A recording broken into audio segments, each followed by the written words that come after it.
next guest is a very funny actor, comedian, writer, and the newly crowned king of Celebrity Jeopardy. He now teams up with the great Mel Brooks for the long-awaited History of the World Part 2. The four-night event starts March 6th on Hulu. Please welcome Ike Barinholtz.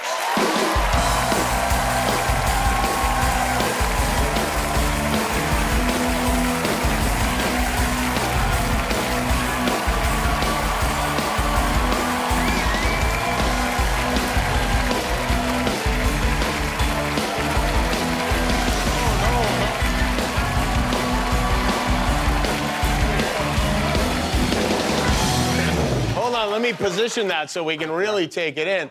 Two champions on one show together. It's amazing, you and I. Congratulations. You're excited about that, right? Very excited. First of all, to my fellow Jews, happy Shigella. Very excited to win Celebrity Jeopardy. I've been carrying this around with me everywhere. I am now allowed to board early on domestic flights, along with active military personnel. I did not know that. I did it the other day. I was trying to. I got in front of this veteran, and he said, "What are you doing? You shouldn't be doing this." And I said, "Excuse me, sir. I didn't serve, but I beat Patton Oswalt in trivia. Mm-hmm. Now get out of my way." Yeah, well, sure, yeah. And he whipped my ass all up and down that gate, right in front of my kids. I was begging. It was you against Patton. How much did you beat Patton by at the end? We went trading places style, $1. $1, yes. Yeah. $1. How many celebrities were in the celebrity tournament? I think you're looking at 9 times. Hold on, give me a second here. What is 27? 27. Were there any you particularly enjoyed beating? Well, I mean, I knew that Patton was going to be a problem early on. He's smart, yeah. Very smart man. No, I mean, I played Jalen Rose, who's a great guy, and I won, so I now can say I beat the Fab Five. You did. You beat at least one of the Fab Five. Yep. Now, you're going to be on, also the Tournament of Champions, like the real one. Yes. The Celebrity Jeopardy is easy, right? I mean, well, the thing is this, is celebrities have this part of their brain that non-celebrities can use to retain information, but celebrities need that part to know how to stand on a red carpet and, you know, pose with free stuff on Instagram. Yes, influence. Yeah. So, the questions are easier, lest they embarrass a celeb. And I can't think of a worse thing than a celebrity being embarrassed. No, it is literally the worst thing that could ever happen in the world. It is. And so now you're going to be playing against the top how many champions? Oh, man, I mean, I don't know how many they're going to have, but they're all smarter than me by a vast margin. Is your goal to win it, or is it to be just not eliminated first? My goal would be to not be the first one out, but the second one out. The second one out. The second one out, I will sleep like a baby that night, my friend. Oh, boy. Have you decided which of your children, your 3 children, will get this trophy when, God forbid, you pass away? Well, we have decided, like King Solomon, I will divide it into 3 parts. Oh. And they can do whatever they want with it. I like that. I like how you're pretending to care about my children. Because... Why do you say that? Well, we have a little problem, don't we? Well, I don't have a problem. You don't, but I have a problem with you.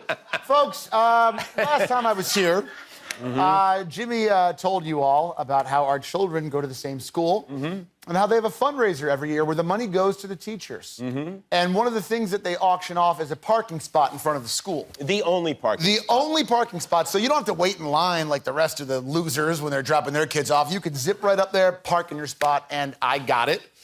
And they put up a nice little sign. Do we have a thing of the sign that says right there? So they put up a little sign that said, "No parking." Yeah, you should clap for that because it's a nice gesture. Yeah. It's fine. Very welcoming. Yeah. And so how many years did you have that? Didn't you get it a couple years in a row? I had it for like 2-3 years in a row. Yeah, right. And not to drop names, Charlize had it before me. Now I had it, and you know. Anyways, last year for the auction, I placed my bid, and I got outbid right away. And I placed my bid, and I got outbid right away. And I turned to my wife and said, "It's happening. It's happening." And I found out that Jimmy got the spot. And can you have a picture of what the new sign says? There we go. That's nice. That was the sign that I had installed. Look at that. I mean, who does that? Like, who are you, Jigsaw from the Saw films? This is a sick guy, folks. I told my wife, I was like, I'm going to pay. There's no amount too high for me not to win this parking spot. I know, you got it. Did you? The best part is even your wife was allowed to park in that spot. Anyone could park. Opened it up to the whole school with one notable exception. And then it's like 8:11 a.m. and I'm dropping off my kid and like I haven't even digested my food yet and like other parents are pulling in like, I got your spot now. And I'm like, anyways, well, like Donald Trump, I am going after you. Oh, you are? Yeah. You know what? If he decides to make putting you in prison one of his campaign platforms, I will vote for him. We're gonna send Jimmy Kimmel to Guantanamo Bay. That seems extreme. He's going to Gitmo, folks. I have to say, I'm very envious of you because you got to do this project with Mel Brooks, who is maybe the funniest person in the whole world, right? Ever, yeah. He is a legend. He made History of the World Part 1, of course, many movies, but History of the World Part 1 is a movie that we all saw. How many times have you seen that movie? 100. 100 times. Yes, 100 times. Many times. And then he comes to you and Wanda Sykes and Nick Kroll and says, we want to do History of the World Part 2. Yeah. Or did you go to him and say that? No, I was brought into the project by Nick Kroll. And he's like, called me. He's like, hey, do you want to do History of the World Part 2 with Mel Brooks? And I was like, is this Crank Yankers? What's going on here? What's happening? But sure enough, we were in a Zoom with Mel a couple weeks later and just having him laugh at your jokes, which is like the light of God shining upon your face. It really it's a is, wonderful right? thing, yes. It's the best thing you could imagine. And now you guys get to make this, you're a history guy, right? I'm a huge history nerd. So that plays into all of this, too. It's surreal. You go through and you decide, like, okay, one of the characters you play repeatedly throughout the show is Ulysses S. Grant. Yes. And one of our hottest presidents, I think we could all agree. For sure. He was a fox. The man was a fox. Back then? Oh, yeah. Oh, my God. He was a 1863-10. And the conceit, and I don't know if this is based in any truth, but the conceit is that Lincoln tells him that he can't drink. Abe Lincoln is concerned that he was drinking too much because he was constantly passing out on his horse and stuff. And so Lincoln's like, you cannot drink. And so we thought it'd be a fun story for him to go off on a little booze mission. And the whole series basically is just this man trying to get some whiskey.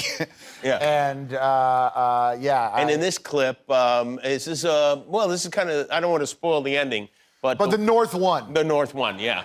Just FYI. Sorry I'm late, but I'm here now in my uniform. Why don't we sign this treaty and end this war? Right, here we go. Right here. Bobby, you're up. This is truly the most difficult thing I have ever been called on to do. Just go ahead and sign it. I pray that this never happens again. Right next to where I put my... As a boy, my father taught me to... What did he tell you? What did he tell you? Fight. You gotta fight for the sun to end the war. Who wants a drink? Funny. When we were telling Mel, we're like, we're gonna have the Civil War thing. He goes, at Appomattox, when Robert E. Lee bends over to sign the treaty, his sword has to hit all of his men in the balls. And we're like, all right, and that's in the show on Hulu.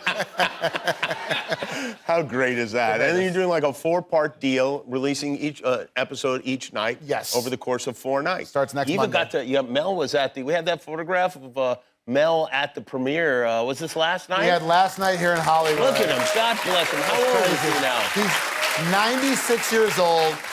He gets up on stage and looks at this big audience and goes, hey, I just want to say it's wonderful to be here. And I was riding here in the car and I was listening to the radio and looking at you all. I want you to know that they're expecting scattered showers the next 2 days and the low pressure front is moving in from Canada. I was like, oh my God, he's so good. Unbelievable, right?